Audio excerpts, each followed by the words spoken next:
qui marque par son dynamisme, dans son enthousiasme et son envie de construire et d'apporter sa pierre. Donc nous lui avons laissé la parole. Le sujet n'est pas connu, c'est la surprise. Et donc j'introduis avec plaisir et joie Bernard Lenot. Merci. Chers collègues, chers amis, chers présidents, cette photo pour vous signifier la raison peut-être pour laquelle Bertrand Delatour et les autres présidents m'ont proposé cette place de président d'honneur de ce congrès. C'était il y a 4-5 ans et c'était un patient qui présentait un cancer localement avancé. Il fallait lui faire une pneumolectomie sous CEC. Et donc, les 95 km qui séparent du CHU ne sont pas un obstacle pour venir. Donc, j'ai aidé Bertrand dans l'exercice de cette lésion.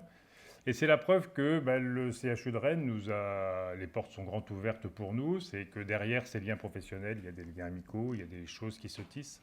Et que ça soit tant sur le versant chirurgical que sur le versant médical, entre l'équipe médicale de Saint-Brieuc que je salue et Hervé Léna, représentant de l'équipe rennaise. Alors, je me suis quand même posé la question de savoir pourquoi Bernard Lenot, président d'honneur. C'est pas pour mes talents universitaires. Mon dernier travail remonte à 92 et je pense que les transplantations trachéales n'ont pas laissé de traces importantes dans le monde scientifique, au moins dans le monde de la chirurgie thoracique. Cependant, c'est quand même été l'occasion, ces 5 années à Marie-Lannelongue c'est quand même une période qui m'a beaucoup marqué, beaucoup formé. Et donc, je les en remercie profondément. Je n'ai pas créé de technique originale. Je ne fais pas la promotion de technique, si ce n'est que je voudrais quand même parler de l'anneau de Volmar, qui est un très bel instrument de chirurgie vasculaire pour faire des endartériectomies iliofémorales. Cette TA dont je me sers encore. Effectivement, je ne fais pas de vidéo, mais l'exérèse par vidéo se développe très bien à Saint-Brieuc grâce à Karel Petit. Mais je reconnais que je me défends contre lui en disant, tu sais, moi, mon empreinte carbone, elle est quand même très modeste. C'est la seule défense que j'ai. Donc, c'est pas pour ça. En fait, être président d'honneur, ça peut être parfois pour des raisons politiques. Et c'est vrai que pendant 5 ans, j'ai été président du syndicat des chirurgiens hospitaliers, avec une seule idée, c'est qu'un chirurgien seul est un chirurgien en danger. Donc, je me suis dit qu'il fallait peut-être les réunir. Et en 5 ans, donc, j'en ai réuni 80 sur 6000 chirurgiens publics. Donc, c'est donc pas pour cette raison que je suis président d'honneur. Et en fait, je me suis rappelé d'une petite phrase que j'avais entendue plus jeune, c'est « Les plus belles œuvres sont les œuvres de commande ». Et je me suis dit, Bertrand me passe une commande, je vais donc y répondre simplement sur la foi de cette petite phrase. Et alors j'ai dit à Bertrand, qu'est-ce que tu veux que je traite, président d'honneur, qu'est-ce que je traite ce que tu veux, carte blanche, Bernard, tu fais... J'ai dit, monsieur le président, j'accède à votre souhait et en vous obéissant, je me préviens de tout risque d'imposture. C'était quand même le risque de ce sujet. Alors, le sujet que je voudrais aborder avec vous, c'est en cette période un petit peu difficile, une période où tout le monde se plaint un petit peu, tout le monde, c'est difficile, vous voyez aux interposes, comment ça va chez toi, ça va pas, etc. On vous raconte. Donc, je vais vous prendre un sujet un petit peu plus éclairant, qui monte un petit peu au-dessus de la mêlée. Et je voulais vous traiter d'un sujet qui intéresse autant les médecins que les chirurgiens, tout en vous prévenant que, bien sûr, je suis chirurgien, donc il y aura une petite connotation chirurgicale. Je veux vous parler et m'entretenir avec vous de la joie du médecin et de la joie du chirurgien. Je commencerai mon propos en vous parlant du plaisir. Le plaisir est un puissant moteur de nos pratiques, quelles qu'elles soient. On démêle une situation clinique à l'aide d'examens complémentaires performants. On cherche à comprendre la physiopathologie de la maladie, vous en avez eu un exemple avant. On intervient grâce à ses mains, en commençant, nous, pour le chirurgien, par un acte transgressif. On incise la peau du patient. On remet le patient dans une situation physiologique stable à l'aide d'outils de plus en plus technologiques. L'engagement physique et psychique est important. Il faut écarter, contourner, effacer, se glisser entre les obstacles, les plans anatomiques avant d'atteindre son but. Et puis, une fois que le but est atteint, c'est la satisfaction, le soulagement d'avoir bien anticipé, d'avoir déjoué le piège, d'avoir réussi. Ce plaisir, vous le connaissez tous, vous le vivez au quotidien. Mais la joie. Le plaisir et la joie ont une source commune, c'est le désir. Cependant avec une toute petite différence. L'obtention du plaisir estompe ou éteint le désir, tandis que l'accession à la joie fait grandir le désir de la joie et pousse à la partager. Et c'est de cette joie-là dont je voudrais vous entretenir. C'était il y a une quinzaine d'années, j'ai opéré un chef d'entreprise d'une cinquantaine d'années, extrêmement dynamique. Il avait un cancer localisé, tout le bilan a été fait, lobectomie simple et tout, et patatras quelques semaines après, efflorescence de métastases osseuses. Je vous laisse imaginer la suite, le chemin thérapeutique du patient. Et un dimanche matin, j'étais d'astreinte et le réanimateur m'appelle en me disant « Écoute, monsieur Untel vient d'être hospitalisé, je ne sais pas quoi faire, je ne sais pas jusqu'où il faut aller, il a des métals, il en a partout. » Et puis, je vais voir ce patient. Il était assis, il était dans son fauteuil, un peu décharné, vous imaginez. Il me voit, il a un grand sourire. « Ah, monsieur Lenot, c'est gentil d'être passé me voir. » Alors, accueilli. Je m'assois et puis on commence à discuter un petit peu avec lui. On échange. Et puis, à un moment, il me fait cette confidence. « Toute ma vie, j'ai cherché le bonheur. J'ai cherché à être heureux. Mon but était de faire des projets, de les réaliser plus ou moins. J'ai découvert ces derniers mois que là n'était pas l'essentiel. L'essentiel du bonheur est le chemin. » Il décédait le lendemain, probablement d'une embolie pulmonaire. L'essentiel est le chemin. Le chemin de nos vies se déroule au temps présent. Anne Philippe, l'épouse de l'acteur Gérard Philippe, dans son roman « Les résonances de l'amour », fait dire à un médecin, peut-être un chirurgien, « Les seuls moments où je vis dans le présent, c'est lorsque je soigne mes malades ou quand je fais l'amour. » C'est dans l'instant présent que se trouve une des caractéristiques du chirurgien ou de la chirurgie, la décision, oui, non, j'arrête, je continue. La sanction est immédiate, la responsabilité est directe, et c'est donc dans le moment présent que se trouve le germe de notre joie ou la promesse de notre joie.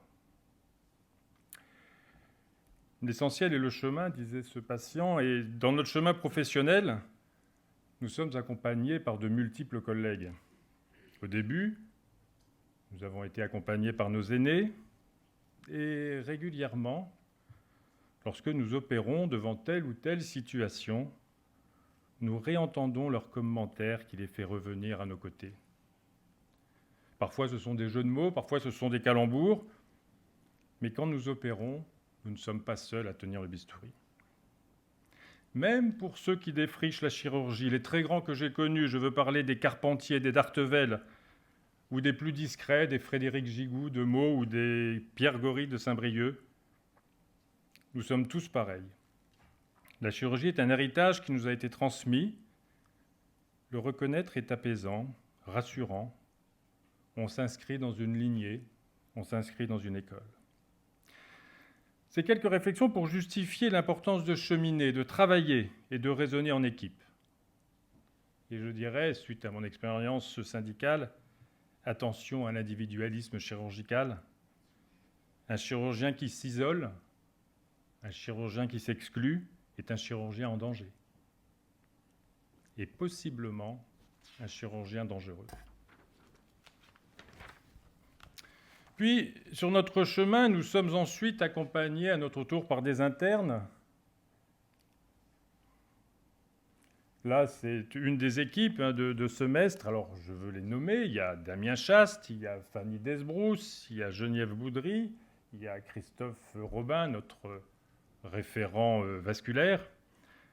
Ce chemin quotidien, ce compagnonnage, ce cheminement de l'interne à côté d'un grand, d'un qui sait, entre guillemets, les marque pour la vie. Aucune étude livresque, aucun simulateur ne remplaceront ce chemin parcouru ensemble.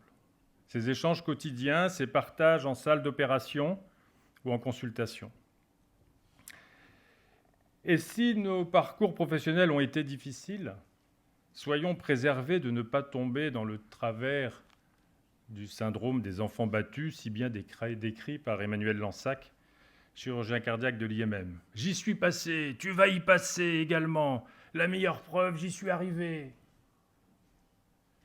Y arriver, oui. Mais pour certains, dans quel état ? Transmettre aux internes le don que nous avons, nous-mêmes reçus, les accompagner au long de leur formation en étant proches d'eux pour qu'ils puissent surmonter leur fragilité et les difficultés de la chirurgie, mais surtout en soutenant leur autonomie qui est en train de se constituer. Et dans cette transmission aux internes se trouve la joie d'apporter une pierre à leur formation.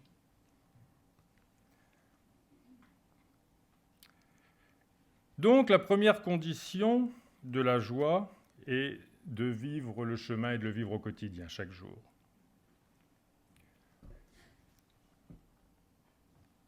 L'analogie entre le chirurgien et le pilote de ligne est un grand classique. Pour moi, elle est très inexacte. D'abord, je n'ai jamais vu un chirurgien faire grève. Par contre, j'ai déjà vu un chirurgien brancarder, mais je n'ai jamais vu un commandant de bord faire entrer les passagers dans son avion. Ce n'est pas le pilote qui assure le recrutement des passagers et ce n'est pas le pilote qui gère les insatisfactions des clients de la compagnie. Par contre,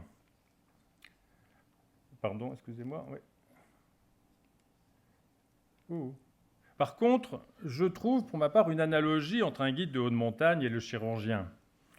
Les analogies sont plus fortes. On s'engage auprès d'un client pour l'emmener sans encombre faire une course. Et cette course en montagne, même si on la connaît par cœur, n'est jamais la même. Et surtout, on est en contact physique avec le réel, mais le réel au sens paysan du mot. On ne peut pas se mentir. Pas de retour en arrière, la sortie est par le haut. On ne peut pas tricher.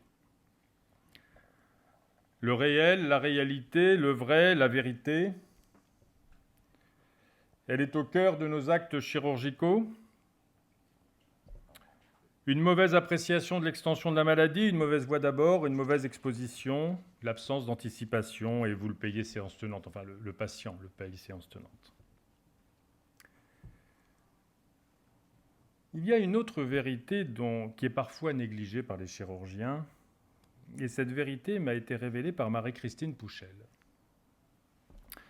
Marie-Christine Pouchel est un petit bout de femme tout à fait étonnante. Elle est anthropologue, elle a passé des années dans les couloirs de Marie-Lannelongue, dans les couloirs de Montsouris, dans les couloirs de l'HEGP, et elle a étudié la tribu des chirurgiens, des anesthésistes, des réanimateurs et des équipes qui les entourent. Il faut lire ces deux ouvrages, et je conseille même que tous les internes de chirurgie, voire de médecine, lisent ces deux ouvrages de Marie-Christine Pouchel.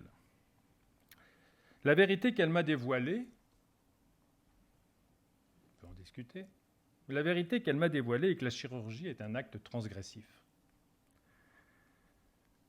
Pas besoin de voir un thorax vide avant l'implantation d'un greffon cœur-poumon pour comprendre que nous faisons un métier transgressif.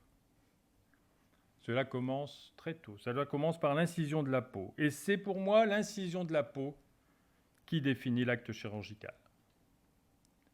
Sur le vivant, avec les assassins, nous sommes les seuls à le faire. Cette vérité n'est pas assez révélée aux chirurgiens, et j'affirme, avoir croisé des chirurgiens qui n'assumaient toujours pas au mal cette violence qu'ils se faisaient en incisant la peau de leurs congénères. On ne leur avait jamais dit qu'ils faisaient un acte transgressif. Le savoir permet de mieux l'assumer. Ne pas l'assumer est incompatible avec la joie. Donc, la deuxième condition de la joie, pour moi, est la vérité.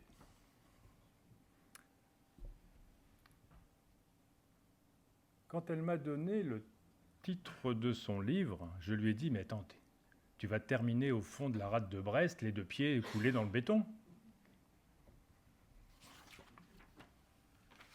J'ai fait la connaissance d'Irène Frachon dans les années 90. Elle était chez Pierre Duroux, Antoine Béclair, j'étais chez Philippe Dartevel.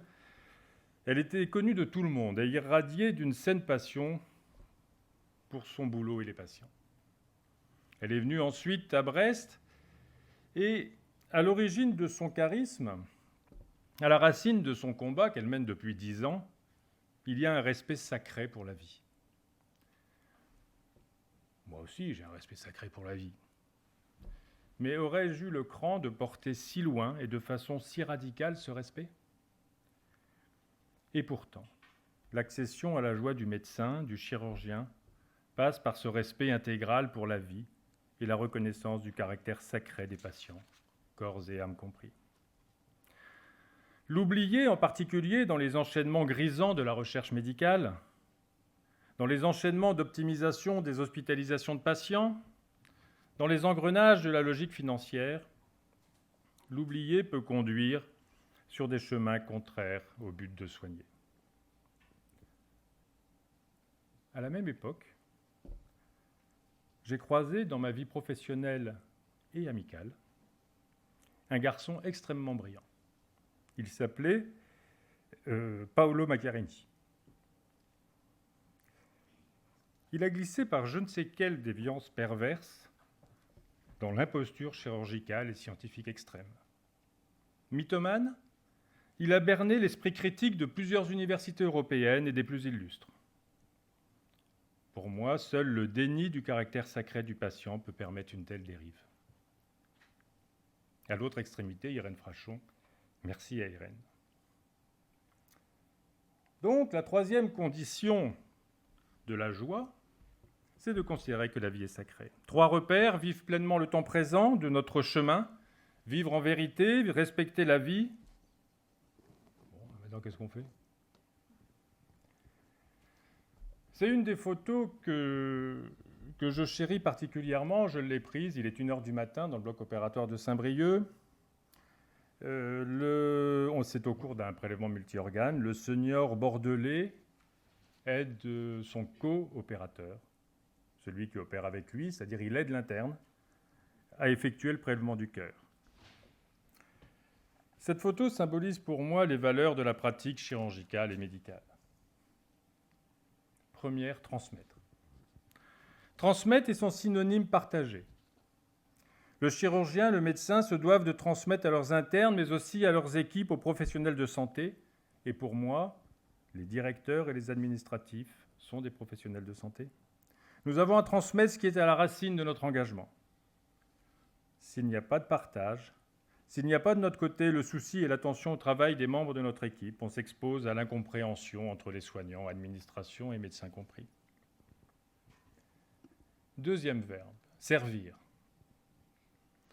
Non seulement les patients, mais aussi les équipes qui nous entourent, qui nous permettent de soigner.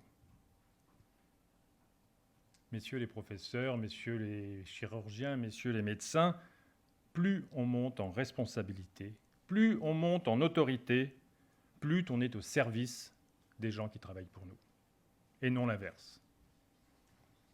Cela est vrai pour tous. Servir non seulement les patients, mais aussi les organisations professionnelles, et j'en profite pour, et sans aucune flagornerie de ma part, avouer que je suis fier d'appartenir à la Société française de chirurgie thoracique et cardiovasculaire, qui est une belle société, avec des femmes et des hommes qui ne comptent pas leur temps pour servir leurs collègues.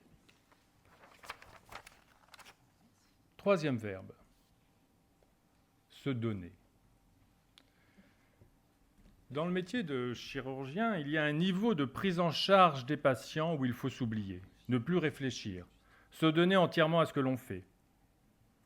Actuellement, les sirènes sont très fortes pour nous distraire de notre vocation. Le regard de certains, parfois d'autres spécialités médicales, est critique sur ce niveau d'engagement. Mais ce niveau d'engagement est nécessaire pour accéder à la joie. La chirurgie, la médecine sont des métiers pleins de sens, au carrefour de l'humain et de la technique, qui nous apportent la reconnaissance et la sécurité matérielle à nous et à nos familles. Ce métier que nous avons entre les mains, ce métier qu'on nous a confié, cette capacité de soin que nous avons acquise, nous l'avons reçue gracieusement des autres. À notre tour, de la rendre sans compter. Alors, on s'achemine vers la fin de mon propos. Que se passe-t-il? On transmet, on sert, on se donne, et alors? Mais alors, vous l'avez tous vécu. C'est cette patiente qui est assise sur sa chaise, qui regarde par terre et vous raconte que son mari l'a quittée après son traitement et sa guérison. C'est cet homme qui vous regarde dans les yeux, qui vous explique qu'il est fatigué de vivre et vous demande d'arrêter les soins. Ce sont ces enfants qui cherchent à vous rencontrer pour vous remercier de la prise en charge de leurs parents. Et puis, c'est surtout ces deux-là. Ils se réjouissent, ils s'étreignent en face de vous en consultation, car la biopsie que vous avez faite élimine une récidive du cancer. Et alors là, il y a un phénomène tout à fait étonnant qui se passe. Vous avez une petite boule de chaleur qui apparaît dans le côté droit du sternum, ici à peu près là. Elle grandit, elle vous remplit jusqu'à provoquer un petit picotement des yeux. Vous avez une petite gêne qui apparaît ici à l'angle de vos paupières que vous voulez chasser du doigt. Non, laissez-la venir, laissez-la perler, laissez-la rouler sur votre joue. C'est une simple larme qui témoigne que vous vous approchez du cœur de votre patient. Elle se trouve là, notre joie de médecin, notre joie de chirurgien. Dans ce cœur à cœur avec le patient, dans cette intimité, nous n'avons plus qu'à lui tendre la main. La joie peut alors jaillir silencieusement et en douceur. Voilà, Monsieur le Président, j'espère avoir répondu à votre devis. Ma joie aujourd'hui a été de vous entretenir sur celle du médecin et du chirurgien. Soyez tous remerciés de votre écoute.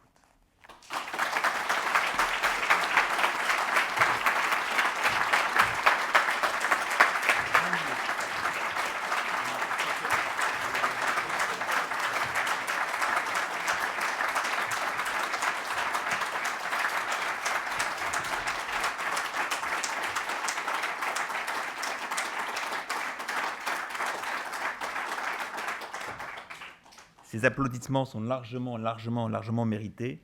Donc on est très fiers de notre président d'honneur. Ceci dit, on a le temps qui est là et qui nous ronge. Donc on va enchaîner rapidement sur les cas cliniques suivants. Et à la pause, on reparlera, on fera un debriefing de cet excellent topo. Merci Bernard.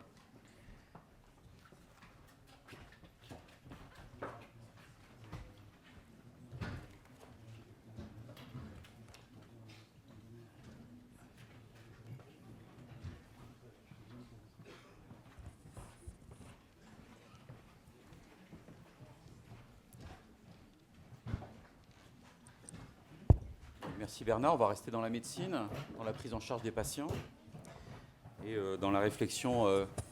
Puis on va garder aussi les paroles de Bertrand